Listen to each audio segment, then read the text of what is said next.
Það bara ekki eitt jafntefli hérna á móti gömlu félagunum í Stjörnunni. Hvernig bara tilfinningin eftir leik? Hún fín sko. Mér finnst þetta fínn leikur, völlur frekar erfiður og þungur, sérstaklega í seinni hálfleik. Við byrjum mjög sterkt, síðan eiga þeir kannski 10 mínútur sem þeir fá nokkuð færi, endum fyrri hálfleik ágætlega, síðan seinni hálfleikur bara baráttu. Mitt teik.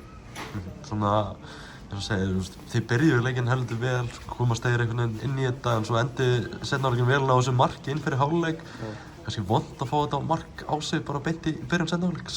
Já, við vissum að þeir eru náttúrulega nýbúin að spila 2 leiki við KR núna, þannig að við vissum að þeir myndi koma full force út í seinni og planið var að survive fyrstu 15-20 og að leyfa leiknum aðeins að líða, en Andri er bara Andri, skorur okkur hótnu upp úr engu. Þetta var svolítið þannig mark einhvern veginn bara nærstönginni og hörku skalli á honum. Hvernig bara leið þér annars í leiknum? Mér leiði vel sko. Þetta er allt mjög góðir vinir mínir og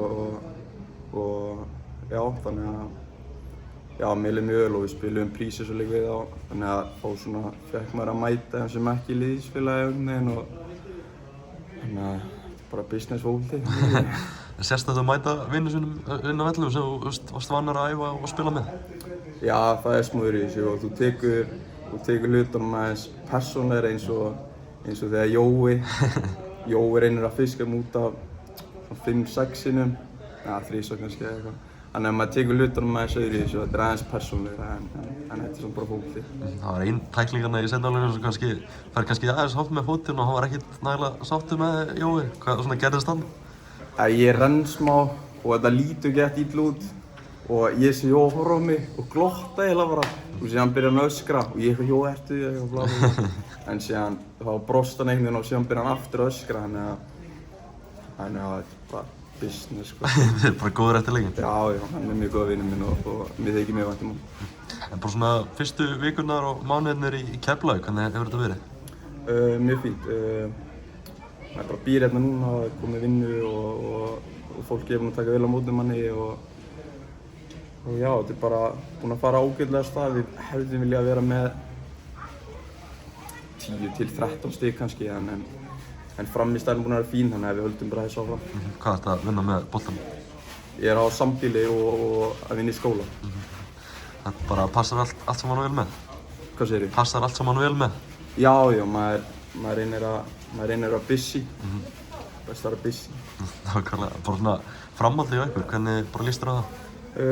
Við eigum 2 leiki núna fram að landsleikjafríi. Ég fer til Vestmannaeyja sem er svona hellinga vinur þar, þannig að það verður gaman. Leiðilegt að sjá hvað þeir eru að ströggla en þetta er bara fótbolti. Við ætlum að vinna næstu 2 leiki fram að landsleikjafríi og markmiðið er hjá mér og okkur að vera nálægt top 6. Bara svona einn kannski hlugin, var svona eitthvað ekstra fyrir þig að spila þennan leik, að sýna þig á einhvern veginn á sanna eftir að kannski ekki fengið kannski þau tækifæri sem þú vildir í Garðabænum?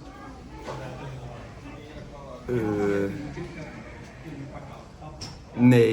Þetta er bara að vera konsistent í öllu leikjum hjá mér skiptir miklu máli núna. Ég var ekki nógu konsistent í fyrra, þannig að skiptir ekki máli þó ég sé að spila á móti Stjörnunni eða KR en auðvitað og maður að ljúga og er ekki smá þannig. Takk fyrir þetta og gangi vel.